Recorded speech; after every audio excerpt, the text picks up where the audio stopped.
বিসমিল্লাহির রহমানির রহিম। আলহামদুলিল্লাহ। ইলমুত তালিলের ক্লাসে আজকে আমরা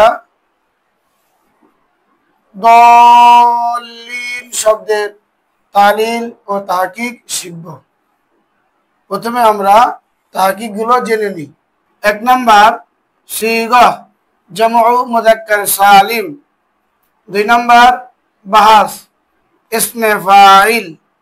3 নাম্বার বাব জরাবা ইয়াজরিবু। 4 নাম্বার মাদ্দা গাদ লাম লাম।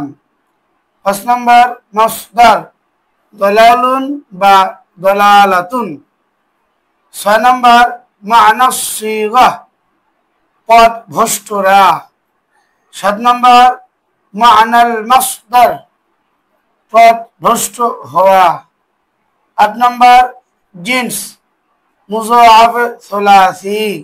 9 নাম্বার তালিল। আমরা দলিল শব্দের তালিল শিখব। সিগা হলো জামু মুযাক্কার সালিম, বাব ইসমে ফাইল, বাব জরাবা ইয়াজরিবু। হুবহুব এই সিগাটাই বাবে জরাবা ইয়াজরিবু এর সহি থেকে আমরা লিখব।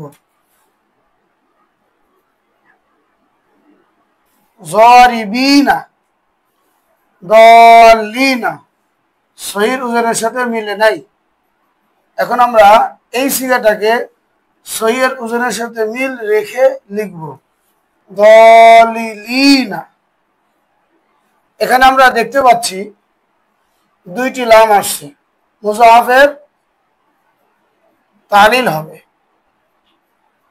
এক জাতীয় হরকতযুক্ত দুইটি হরফ, তার পূর্বে মাদ্দা আলিফ সাকিন।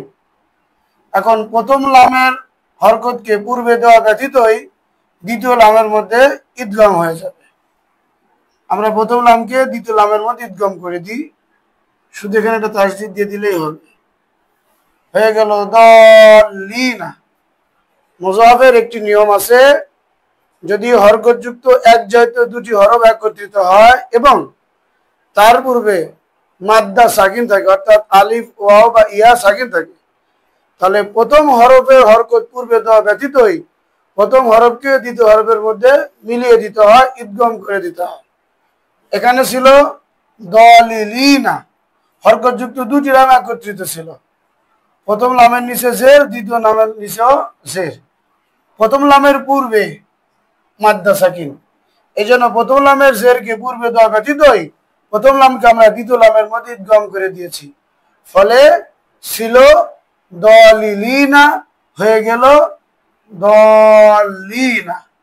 এখন আলিফ লাম আমরা যুক্ত করেছি মারেফা করার কারণে। সূরাতুল ফাতিহা এসেছে গায়রিল মাগযুবি আলাইহিম ওয়ালাদ-দাল্লিন। আল্লাহ তাআলা আমাদেরকে বোঝার জন্য সহজ করে দিন।